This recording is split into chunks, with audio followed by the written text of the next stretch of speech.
ময়মনসিংহের ভালুকায় দিন দুপুরে নদীতে কচুরিপানা তুলতে গিয়ে প্রাণ গেল 2 শিশুর। বুধবারের এই ঘটনায় এলাকা জুড়ে চলছে শোকের মাতম। তবে কিছুটা ক্ষোভও রয়েছে এলাকাবাসীর। তারা বলছেন, এমন ঘটনার পরেও দেখা মেলেনি স্থানীয় কোনো জনপ্রতিনিধির।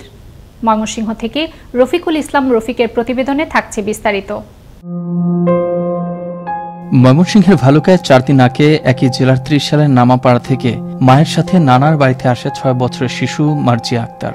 বুধবার দুপুরের পর বাড়ির আঙ্গিনায় সমবয়সী মামাতো বোন ফেরদৌসী আক্তারকে নিয়ে কচুরিপানা তুলতে গিয়েছিল নদীর পাড়ে। এ সময় প্রবল স্রোতে শিশু দুটি ভেসে যায়। একই সময়ে নদীর কিনারে থাকা অপর এক শিশুর চিৎকারে স্বজনরা এগিয়ে এলেও হদিস মেলেনি তাৎক্ষণিক।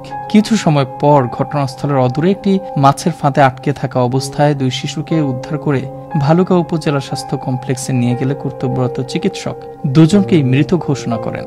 ঘটনার বর্ণনা দেন শিশুদের এ স্বজন। কান্নার শব্দ শুনে আমরা পরে আসছি আর কি।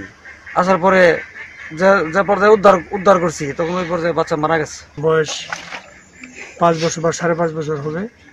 ওই মেয়েটা, এই 2টা মেয়ে একসাথেই নদীতে পড়ে মারা গেছে। মাটির নিচে মারতে রয়েছে, মাটির মেজা। তারপরে এখান থেকে ওরাই আনছে, আনার পর মৃত ডাক্তারের কাছে পাঠানো হলো। ডাক্তারে বললো যে এটা মৃত। অবুঝ 2 শিশুকে হারিয়ে পাগল প্রায় বাড়ির লোকজন। বুধবার ঘটনা ঘটলেও বৃহস্পতিবার বিকেল পর্যন্ত কেউ খাচ্ছেন না খাবার, হারিয়ে ফেলেছেন কথা বলার ভাষা।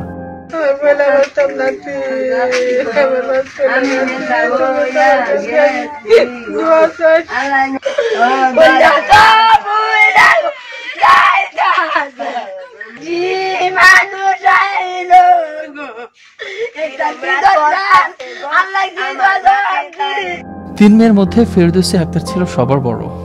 দুনিয়ার মায়া ত্যাগ করে পরপারে পাড়ি জমিয়েছে কন্যা শিশু, আর এক বুক কষ্টের সাগরে দাঁড়িয়েছিল বাবার এমনই ফরিয়াদ। আপনাদের সকলের কাছে আমার মেয়ের জন্য দোয়া চাচ্ছি, উনি যেন জান্নাতবাসী হয়। এমন ঘটনায় এলাকায় নেমে আসে শোকের ছায়া, একই সাথে বিরাজ করছে ক্ষোভ। তেমন আমরা আর কোনো আস্থা বা জনপ্রতিনিধি আসলে সত্যি বলতে আমরা পাই না, যে এখানে আসা ওই দিন একটু সান্ত্বনা দিবে বা 2 কথাবার্তা বলবে। যে নিহত ফেরদৌসী স্থানীয় প্রাথমিক বিদ্যালয়ের 2য় শ্রেণীর ছাত্রী, আর মার্জিয়া আক্তার এসেছিল মায়ের সাথে নানা বাড়ি বেড়াতে। নদী, খালবিল এবং পুকুরের এই দেশে ছোট্ট সোনামণিদের প্রতি রাখতে হবে বাড়তি নজর, হতে হবে সচেতন, গুরুত্ব দিতে হবে সাঁতার শেখানোর ক্ষেত্রে। পানিতে ডুবে শিশু মৃত্যুর ঘটনা আর কোথাও যেন না ঘটে দেশের, এমনটি প্রত্যাশা সবার। মুস্তফা কামাল তোহা, আনন্দ টিভি, ন্যাশনাল ডেস্ক।